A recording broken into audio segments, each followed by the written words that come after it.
বাবার বাড়ি আসছি। এই যে বাইসতে মোচা কেটে দিতেছে।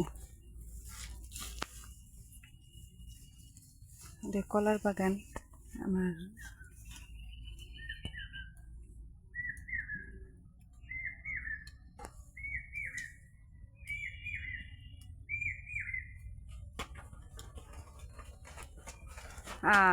হ্যাঁ বুঝছি, তো বুঝে আরও আছে, কাটু কটা বুঝছি, যেগুলো কাটা যায় সেগুলো কটা কাটে দেবো। দেখেন কত সুন্দর সুন্দর মোচা।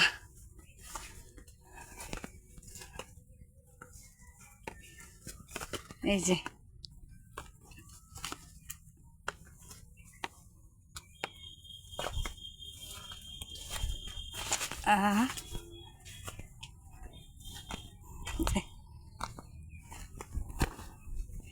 পুরা কলার বাগান দেখাই। এই যে কলার বাগান, এটা হচ্ছে আমার ভাইয়ের কলার বাগান।